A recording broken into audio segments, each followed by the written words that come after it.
Ford here. Welcome to the Plain Talk Podcast. Happy that you tuned in once again. Remember that these new shows come up every weekday, Monday through Friday, barring holidays or things like that. And if you want to subscribe, we got all sorts of ways for you. You can find the RSS feed at sayanythingblog.com. You can also subscribe right now via Spotify. You can subscribe that way. We're in the process of submitting the podcast to a lot of other places. People keep asking me why they can't subscribe via the Apple podcast or Google yet. We're working on it. The podcast is submitted to those places. It's just not approved yet. Anyway, we've got a great show today. Coming up a little bit later, I'm going to play you an interview I recorded with State Auditor Josh Gallion. He released an audit yesterday, which I wrote about at sayanythingblog.com. Maybe you read about it. But if you haven't, he's going to be on here to talk about it. And in the audit, he identified, nearly $100 million worth of reserve funds that various state agencies have locked away that they're not spending. Meanwhile, they're getting new appropriations. And so he's making an issue out of this, saying, hey, we need to figure out how much money are these state agencies allowed to accumulate, especially at a time, when the state is scrambling for money and the state is cutting budgets and everything else. We're finding that these state agencies have, quite a lot of money squirreled away. So anyway, we're going to do an interview with Josh Gallion. You'll be hearing that a little bit later in the program. But before we get to that, I want to talk about something that happened on the floor of the State House. It's today. In fact, it happened just before I recorded this, but by the time you're listening to this, it will have been yesterday. But it was a debate over the Sunday closing law, and it was a lengthy debate by North Dakota legislative standards. It was about a half-hour debate, a little more than that, which is fine. I understand that this is an emotional issue for some. Ultimately, the bill passed on a 56-35 vote. 3 were absent and not voting.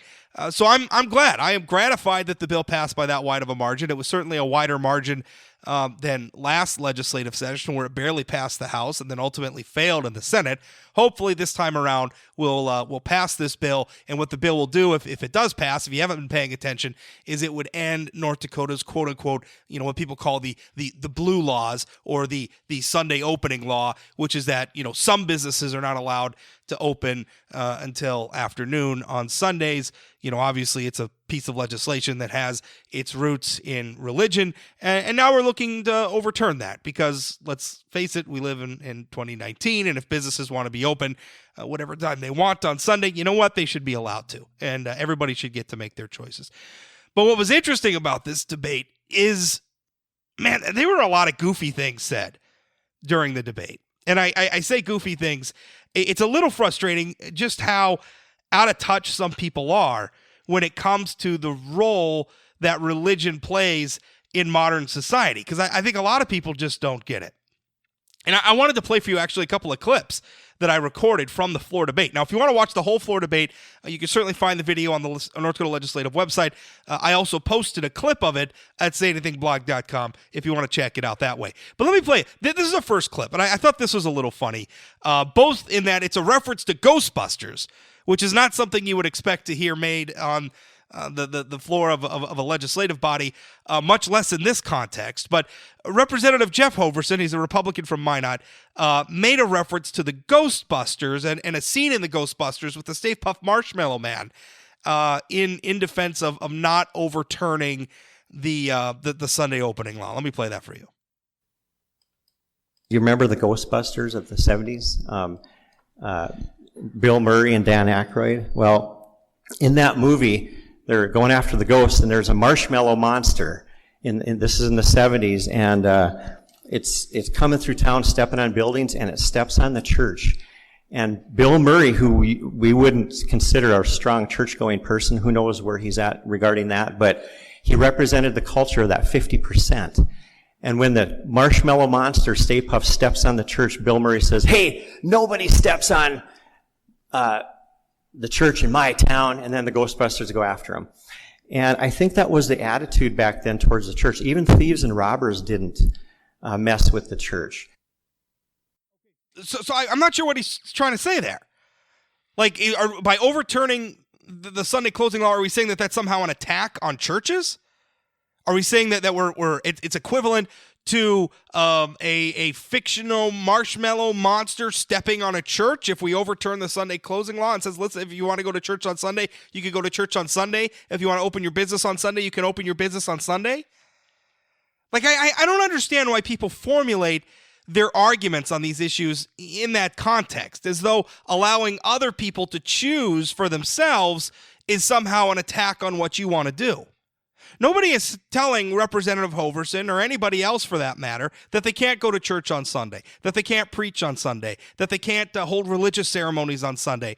Nobody is saying that you have to do any of that. All they're saying is that other people who might want to shop on Sunday, who might want to open their business before Sunday, can do so before noon. That's all it is. It's a permissive bill. It increases the amount of decision-making that the average person has. It increases the number of decisions that the average person can make. Now, I recognize that that's going to allow some people to make decisions that other people don't like, but you know what? Too bad. That's the price of living in a free society. That's the price of living in a society that's free. Now, if you want people to choose to go to church on Sunday, then you know what? Get out there and inspire them to do that. Explain to them why going to church on Sunday morning is a good thing. But, there's a lot of people who don't, maybe they're religious, but their Sabbath isn't on Sunday. There's a lot of people out there who aren't religious at all. We have atheists, we have Jews, we have Hindus, we have Buddhists, we have Muslims, we have all sorts of people. And they practice their religion all sorts of different ways. The Sunday closing law was built around, for the most part, a Christian worldview. And while I understand that to this day, most Americans are Christians, we cannot, in a society, have our laws reflecting that. And so what we need are permissive policies that, for the most part, allow people to live their lives the way they want to live them. That's where we need to go. But speaking of the liberty argument, I thought this was weird, too. This is Representative Sebastian Ertelt.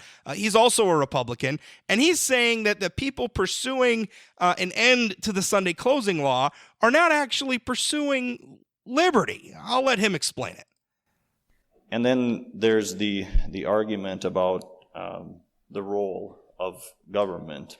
And what we hear is that I want to decide what is best for me, and I want to decide when I go shopping, and I want to decide when I open my business for sale of items. What we are really seeking when we are saying those things is not liberty. And that is what the argument is that those people are seeking liberty. And liberty is the pursuit of what is good. And so you're not seeking liberty in that case if you are going against God's law. What you are actually seeking is license. And license to do evil because it is not in accordance with God's law.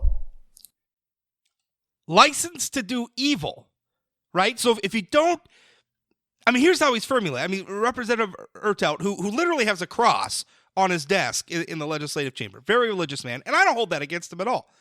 His religion is not my religion. I happen to be an atheist. He's a Christian, and that's fine. I respect that. And I respect Representative Ertelt living his life in accordance with his religious conscience. As a matter of fact, I routinely oppose legislation that tries to force Christians to, bake cakes for homosexual weddings. I think that that's wrong. I think that's a violation of their conscience. I oppose laws that, require, religious-minded business owners to pay for insurance coverage for abortions or for abortion medication or for even birth control. Now, I don't necessarily agree with all of those policy stances. If people, I'm very much pro-contraception, but I'm also in favor of people living their lives the way they want. My problem is that Representative Ertelt clearly doesn't feel that way. Because what he's telling us is that his God, like when he's referring to God, he's referring to his God. And what he's saying is that his God has laws. And that if you want liberty to, diverge from those laws, you're seeking evil. You're not seeking liberty, you're seeking evil. You're seeking license, is what he says. And so essentially what he's saying is that it's evil to diverge from his God's laws. And I'm just a little bit in shock hearing that.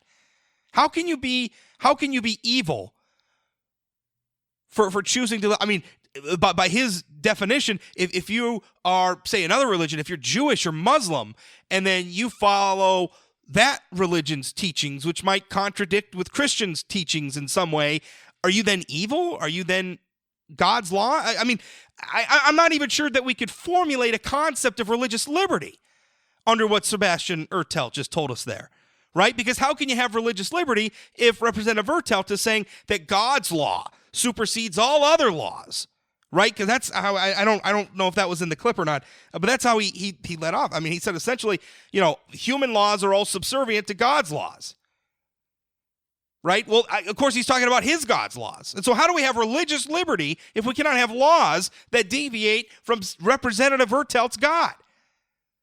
And the answer to that is we can't.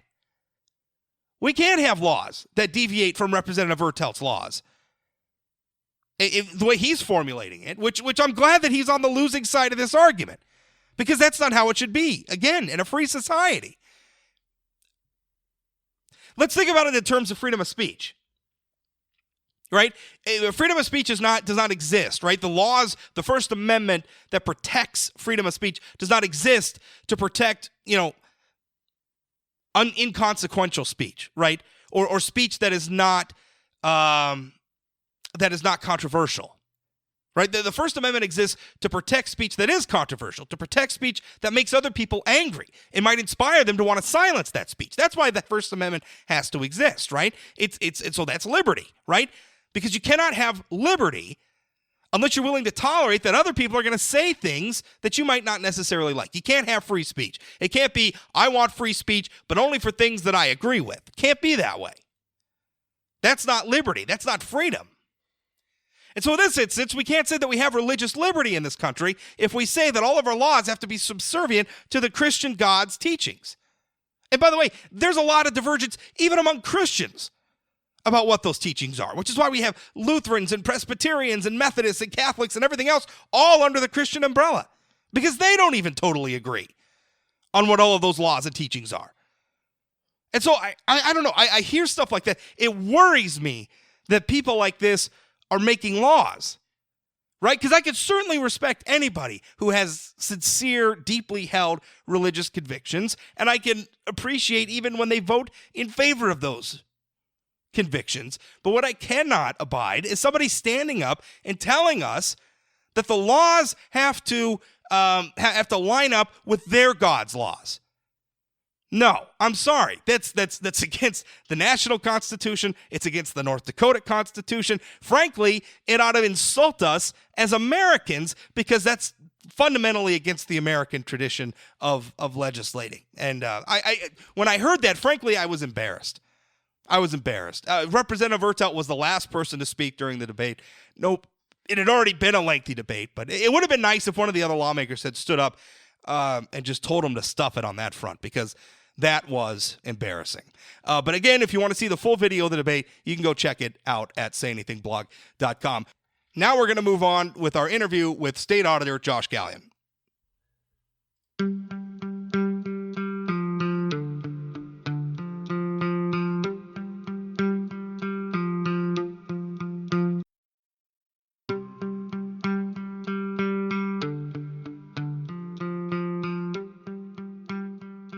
I have State Auditor Josh Gallion here with me. Josh, how are you? Great, Rob. Thanks for having me.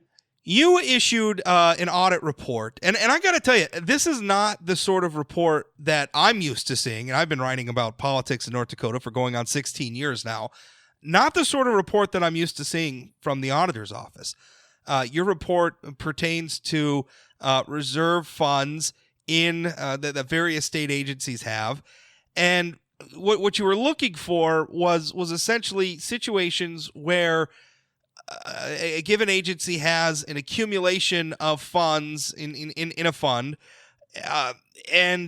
but is still getting general fund appropriations. And I think the argument here is, should we look at maybe drawing down some of these funds? Do we need to be making appropriations when we have special fund money available? I know you're not making any conclusions from that, but essentially you're doing what the auditor should do and shining the light on this situation. The audit report's very good. I'm sure you can find it on the state auditor's website. I have a copy posted at sayanythingblog.com if you want to find it there. But first of all, Josh, tell us what was the impetus? What led you to initiate this audit?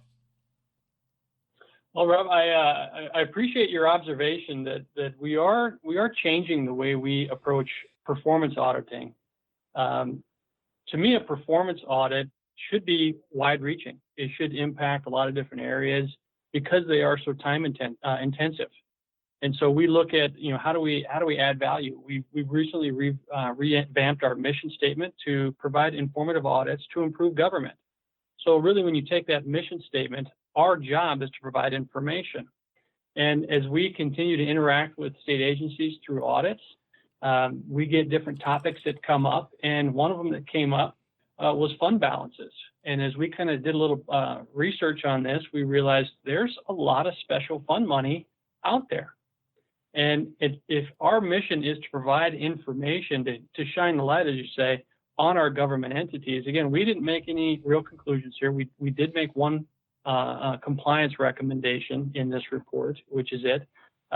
It's really to try to put better information in the public's hands, in our legislators' hands, so that yes, we can have better discussions. So as we go forward with performance audits, what you're seeing here is more what my vision is for how performance audits should be conducted. Now, what you just said here, there was one compliance issue, which is essentially a situation that rises to the level where policy is not necessarily being followed. The rest of it, I don't want to say what your argument is, but essentially what you're pointing out is we have these accumulations of funds. There's no policy that's not being complied with. There's not a compliance issue, but this is probably something a lot of people aren't aware of. In fact, I think what you're saying is there's an absence of policy here, and maybe there should be some policy, which of course is the legislature's job to decide that. Now, let's talk about the one compliance issue. That was the state electrical board. What was going on there? So when we uncovered this special fund balance, which was right around $10 million, we looked at the laws regarding their ability to collect fees. And it specifically states to cover the cost of inspection. And as we evaluate that, if their intent is to cover the cost, then they should not be growing really a fund balance. And what we've uncovered is back in 2008, their balance was a little over $2 million. And today, again, they're sitting over $10 million. So they are clearly charging fees that exceed costs, which would not comply with North Dakota Century Code. And yeah, so essentially the law says basically you could charge a fee to cover your expenses. And I think we would all understand we have a 2-year budget cycle. The economy in our state can be unpredictable. We can understand if they had a little bit of an accumulation, but a $10 million accumulation, that sure seems excessive, which of course your recommendation was, let's draw this down, let's redo fees. And I think the electrical board said, in fact, we have legislation in place in Bismarck now to address that. Correct. And that was our hope, to get this performance audit done so that if there were any requirements for the legislature, that we put that information in their hands, and any agencies on these lists or any commodities or commissions could then try to discuss that right now. Now let's talk about the rest of it though, because you found a number of funds. And I think in total, what was the figure? Like 94, 97 million, something in that ballpark that you found in special funds where there were special fund dollars available, and yet the legislature was making appropriations. Explain that number for me. So yes, when we set out, we had our initial objective to look at special funds in situations where there were also general fund appropriations available. And what we uncovered was the special funds were not being leveraged, and in those cases, the general funds were ahead of those special funds. And it was $97 million in fiscal year 2018. That is on page 2 of our report. And that does come from 17 out of the 26 selected special funds that we identified.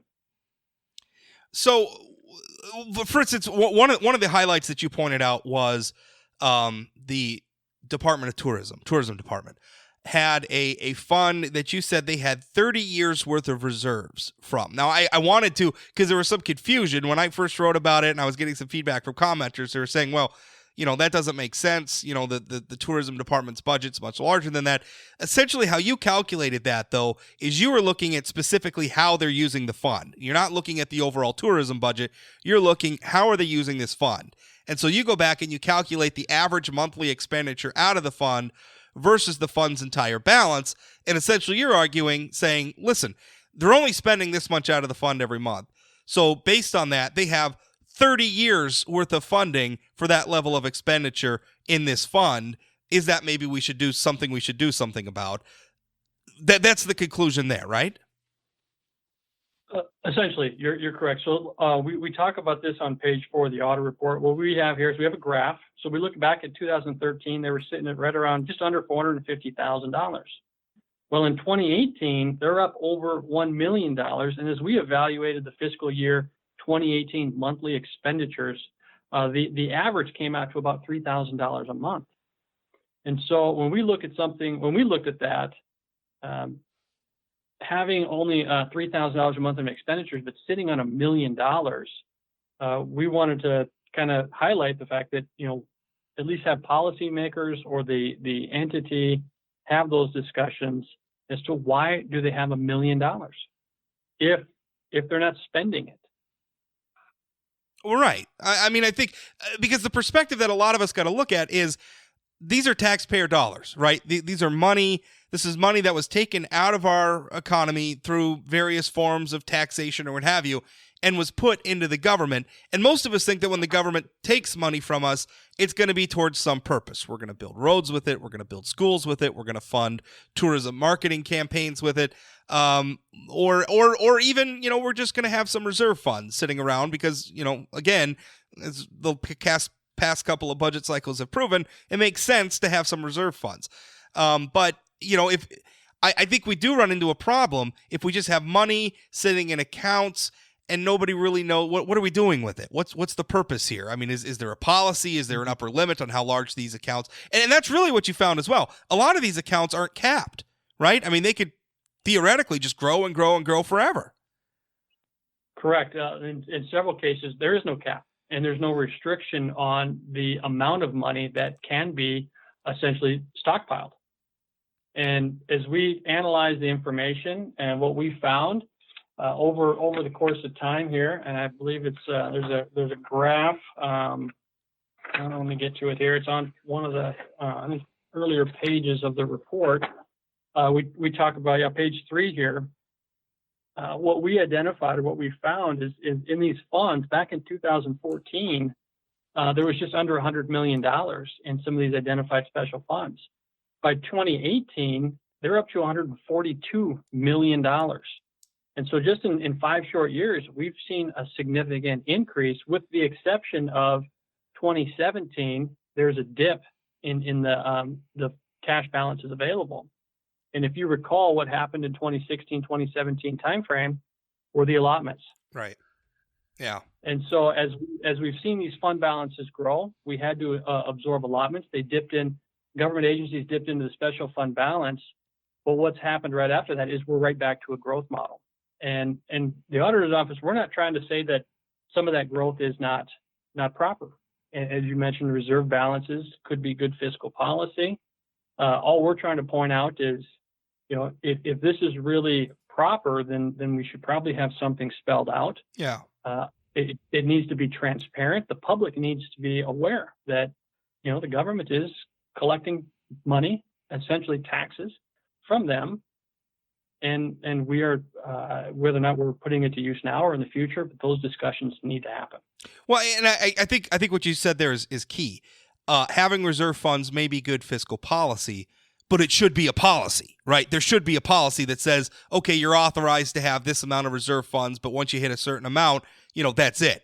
You either got to give the money back or you do something with it, but you can't just accumulate money forever and build empires, which, I don't want to be accused, because I think most of our public servants are good people and they're trying to do the same thing, but it can be very easy sometimes to get a little bit of tunnel vision, and maybe forget that you're part of a larger organization. I think they work in their own little spheres sometimes and they get tunnel vision, which is why an audit report like this one, I think maybe just, rattle the cage a little bit and shake things up. And by the way, speaking of shaking things up, the reaction that I got, I don't know what sort of reaction you got, but the reaction I heard after I wrote about your audit report at sayanythingblog.com, what I heard from a lot of people was not a lot of people, but some people, some factions, some lawmakers even, said that you were grandstanding. This was a big nothing, and you're just out there sensationalizing it, and this wasn't very important. They were sort of dismissive of the audit. Now, that wasn't everybody, Josh, but what's your reaction to that sort of criticism? Well, with any audit that we do, it's not going to make everybody happy, and not everybody appreciates, the transparency. I don't know the people that you spoke to. People I talk to, they appreciate the information, and really that's the goal, is to provide information.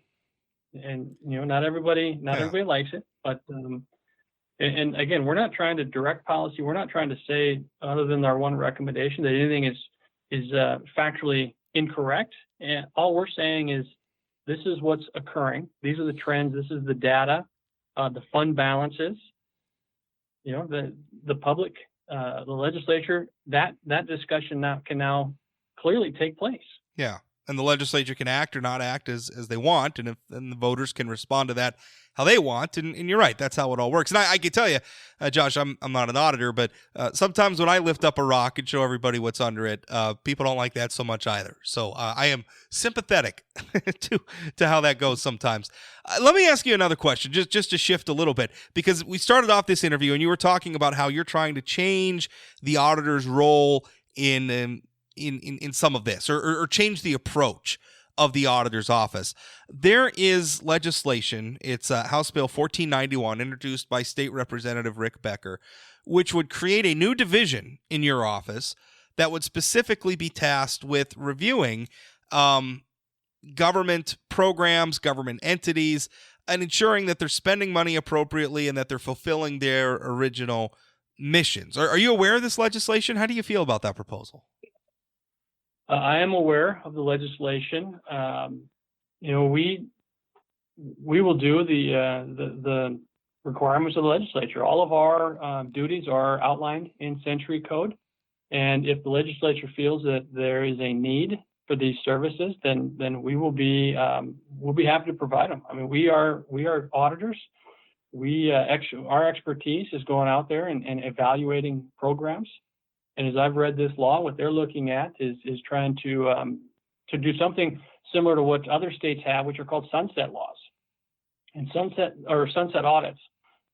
Sunset audits essentially evaluate programs, their effectiveness, the cost of delivering services, to provide information to policymakers as to whether or not the program or the entity should be modified, should be additionally funded, or potentially cut altogether. That's what the sunset component is to determine whether or not these programs continue to be viable and provide the services that the taxpayers expect.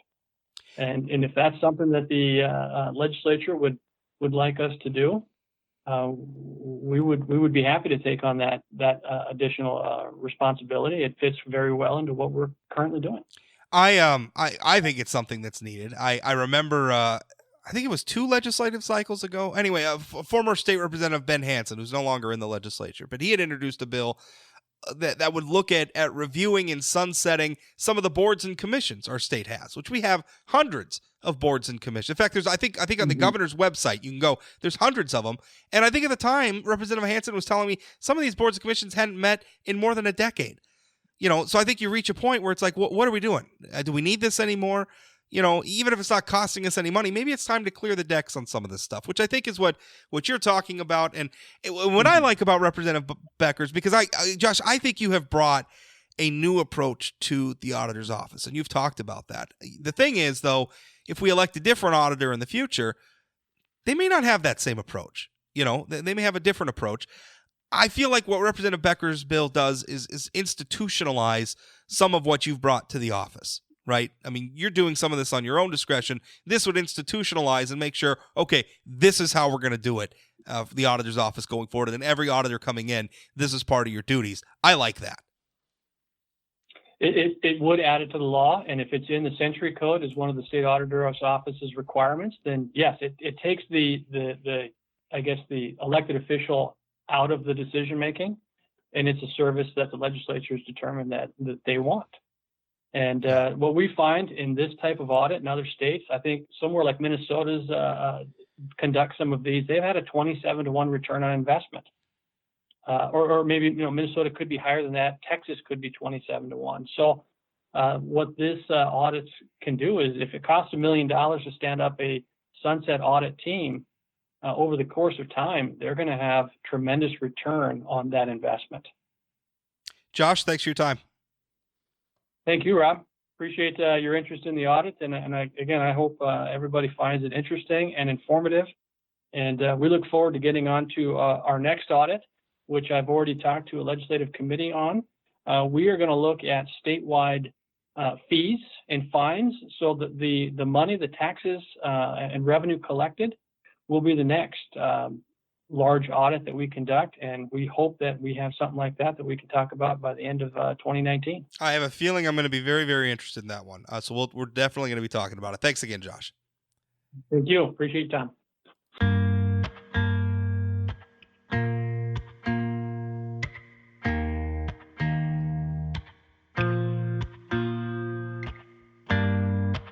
That's it for today's Plain Talk podcast. Once again, thank you for listening. And just a reminder, again, if you want to subscribe to the podcast and have it delivered to your devices daily, your smartphone or what have you, you can certainly do so. The RSS feed is available. If you go to sayanythingblog.com, it's under the Plain Talk podcast tab at the top. Click that. We have a link to the RSS feed. We have a link to Pocket Cast if you want to subscribe that way. We have a link to Spotify if you want to subscribe that way. And again, we're working on getting the podcast listed on I guess iTunes or the Apple Podcast Directory, whatever they're calling it these days, as well as the Google Podcast Directory and elsewhere. If you're having any problems getting subscribed anywhere or listening to the podcast in any way, email me, rob@sayanythingblog.com, or just email to say hi. Give me some feedback on the show. Always happy to listen. Thank you for listening to this show. We'll talk again.